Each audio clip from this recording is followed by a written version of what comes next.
Hello student, आज की class में आप सभी स्टूडेंट का स्वागत है। आज हम लोग पढ़ेंगे क्लास 10 अध्याय 7 निर्देशांक ज्यामिति कोऑर्डिनेट ज्योमेट्री। इससे पहले हम लोग 2 चैप्टर पढ़े हैं, अध्याय 8 त्रिकोणमिति और अध्याय 4 द्विघात समीकरण। आज हम लोग शुरू करेंगे अध्याय 7 निर्देशांक ज्यामिति। निर्देशांक ज्यामिति संबंधित एक चैप्टर आप लोग अध्ययन किए हैं क्लास 9 में। कुछ जानकारी आप लोग रख रहे हैं निर्देशांक ज्यामिति से संबंधित। आज उसका बृहद रूप से हम लोग कुछ सीखेंगे। विशेषकर आज पहले हम लोग सीखेंगे कि दूरी सूत्र, कैसे दो बिंदु के बीच में दूरी ज्ञात किया जाता है। तो आइए हम लोग पेपर पेज में आप देखते हैं। आइए देखिए, यहाँ पर बना हुआ है दो निर्देशांक अक्ष x x डैश और y y dash. x dash को बोला जाता है x अक्ष और y डैश को बोला जाता है y अक्ष।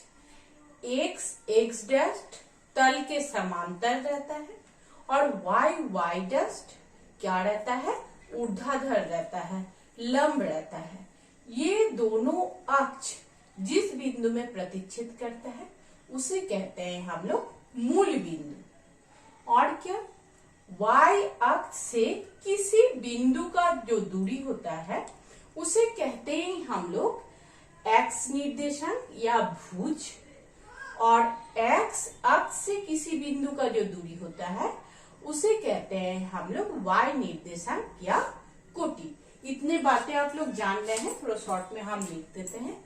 जिस बिंदु में प्रतिच्छेद करता है उसे कहते हैं हम लोग मूल बिंदु। छोटा दिखेगा तो थोड़ा सा आप लोग इसको जूम कर लीजिए।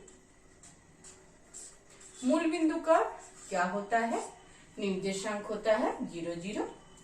और क्या, y अक्ष से जो दूरी है, y अक्ष से दूरी, इसे क्या कहते हैं हम लोग, y अक्ष से जो दूरी है इसे कहते हैं हम लोग भुज। क्या कहते हैं, भुज। भुज को अंग्रेजी में कहा जाता है एब्सिस। और x अक्ष से जो दूरी है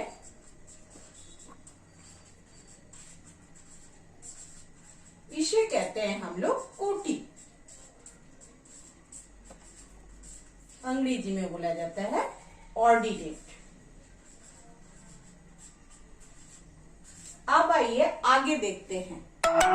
क्लास 9 में हम लोग कार्तीय तल में, ये जो तल में बना हुआ है इस तल को क्या कहा जाता है, कार्तीय तल। तो कार्तीय तल में किसी भी बिंदु का स्थान निर्धारण करने हम लोग सीखे थे, और साथ ही क्या सीखे थे, किसी भी दो चर वाले समीकरण का आलेख बनाने सीखे थे। तो हम लोग 2-4 बिंदु का स्थान निर्धारण एक बार दोहरा लेते हैं। मान लीजिए हम लोग के पास बिंदु है P का निर्देशांक है 2, 3। Q का निर्देशांक है 0, -5। अच्छा देखिए, तो ये दो बिंदु को हम लोग कैसे बैठाएंगे। P का निर्देशांक है 2, 3, अर्थात P x है, x कितना है 2, और y कितना है 3। भुज है 2 और कोटि है क्या, 3।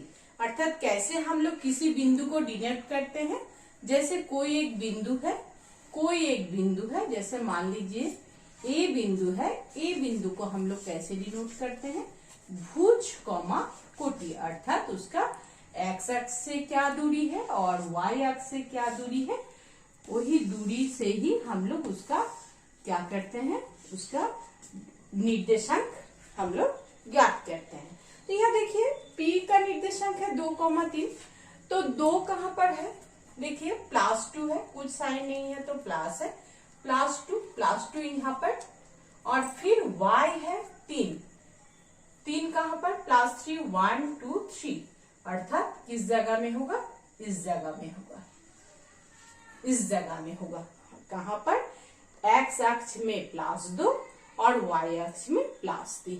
ये हो गया हम लोग का P बिंदु, इसका निर्देशांक हो गया 2,3। उसी तरह से Q बिंदु देखिए, Q बिंदु का निर्देशांक क्या है 0,-5। 0 कहां पर, यहाँ पर मूल बिंदु में है 0 और -5 कहाँ जाना है, y अक्ष में जाना है। तो 1 2 3 4 5, तो इस जगह में ही होगा हम लोग का Q बिंदु। Q का निर्देशांक हो गया 0,-5। इसी तरह से हम लोग कोई भी बिंदु का स्थान कार्तीय तल में निर्धारण कर सकते हैं। आप आइए हम लोग देखते हैं दूरी सूत्र। आइए अब हम लोग देखते हैं दूरी सूत्र। दो बिंदुओं के बीच के दूरी, जैसे अभी इस चित्र में हम दिखाए थे आप लोग को, एक बिंदु P और एक बिंदु Q। ये P Q के बीच में क्या दूरी का क्या सूत्र है, ये सूत्र है, क्या है सूत्र, √/(x2 - x1 का whole square plus y2 - y1 का होल स्क्वायर, अंडर रूट में ही है सर, क्या मात्रक, जो भी मान निकलेगा उतना मात्रक। अब आप लोग पूछिएगा कि ये सूत्र आया कहां से। ये सूत्र आया है पाइथागोरस प्रमेय से। अगर मैं कहती हूँ कि ये सूत्र पाइथागोरस प्रमेय से आया है तो आप लोग समझ नहीं सकिएगा। तो चलिए देख लेते हैं शॉर्ट में कि कैसे पाइथागोरस प्रमेय से इस सूत्र का उद्भव हुआ। आइए देखिए कि दूरी सूत्र का उद्गम कैसे हुआ है। मान लीजिए दो बिंदु आपके पास है P और Q, P और Q, ठीक। P का निर्देशांक है, थोड़ा छोटा हो गया बाबू, देख लीजिएगा आप लोग, x1, y1 और Q का निर्देशांक है x2, y2, ठीक। अब आपको दूरी ज्ञात करना है, किसका, PQ का। किसका दूरी ज्ञात करना है, तो कैसे करेंगे, घटा के तो नहीं कर सकते हैं। तो अब करना क्या है, देखिए ये जो आपकी P बिंदु है, P बिंदु का निर्देशांक जो x1 है, अर्थात ये जो दूरी है, ये जो दूरी है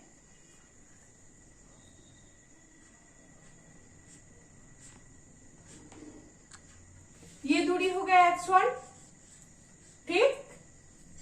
और ये जो दूरी है ये क्या होगा y1, ठीक है। सेम उसी तरह से Q जो बिंदु है, Q का दूरी क्या है, मूल बिंदु से दूरी है x2, ये हो गया आपका x2, और ये जो दूरी है y अक्ष का दूरी, कोटि क्या है y2, ठीक है।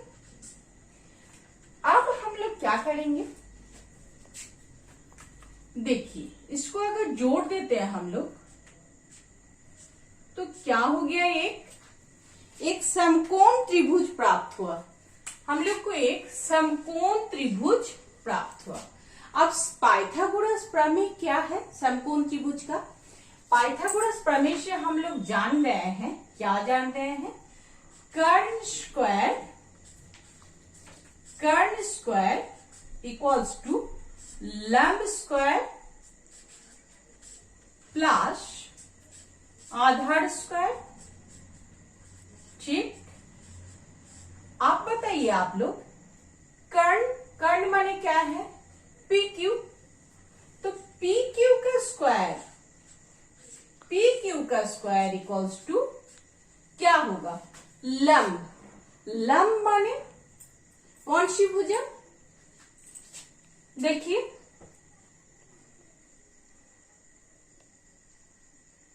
ये यहां पर देखिए, ये कितना हो जाएगा, ये माप कितना हो जाएगा, टोटल है x2 माइनस x1, ये माप हो गया आपका x2 माइनस x1, ठीक।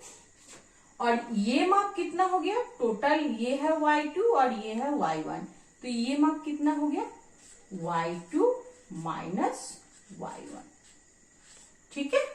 यहाँ पर त्रिकोणमिति पढ़ाए थे उस समय आप लोग को बताए थे हम बताए थे कि न्यून कोण के ऊपर डिपेंड करता है कौन सा भुजा लंब होगा और कौन सा भुजा आधार होगा।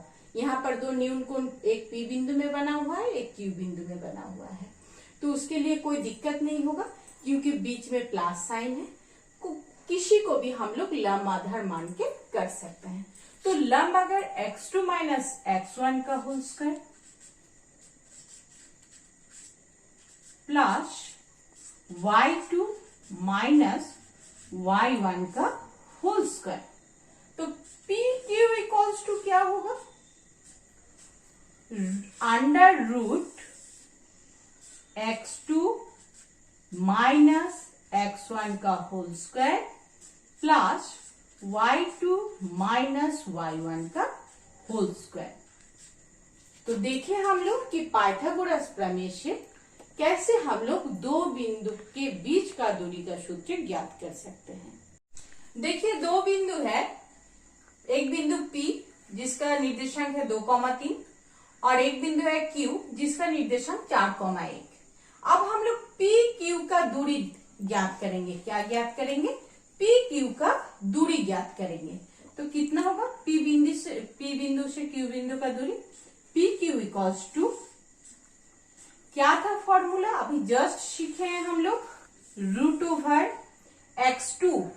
अच्छा एक बात हम मनी मन मान लेंगे, हम लोग P बिंदु का निर्देशांक को मान लेंगे x1, y1 और Q का निर्देशांक को मान लेंगे x2, y2 और इसी के अनुसार फॉर्मूला में पुटअप करेंगे। अब फॉर्मूला में बैठाइए, x2 माने 4 4 माइनस x1 माने 2 4 माइनस 2 का होल स्क्वायर प्लस y2 माने 1 y1 माने क्या 3 1 माइनस 3 का होल स्क्वायर। तो कितना होगा 4 माइनस 2 का होल स्क्वायर कितना होगा 2 का स्क्वायर प्लस 1 माइनस 3 का होल स्क्वायर कितना होगा 1 माइनस 3 है, बड़ी संख्या के आगे माइनस लगा हुआ है तो माइनस 2 का होल स्क्वायर। तो कितना हो गया 2 का होल स्क्वायर कितना होता है 4 और माइनस 2 का होल स्क्वायर, माइनस का होल स्क्वायर प्लस हो जाएगा, माइनस इंटू माइनस प्लस, तो प्लस 4 प्लस 4 कितना होता है रूट 8। अब बताइए आप लोग रूट 8 माने 2 इंटू 2, तो अंडर रूट 2 इंटू 2 से एक 2 बाहर आएगा, 2 रूट 2 मात्रक।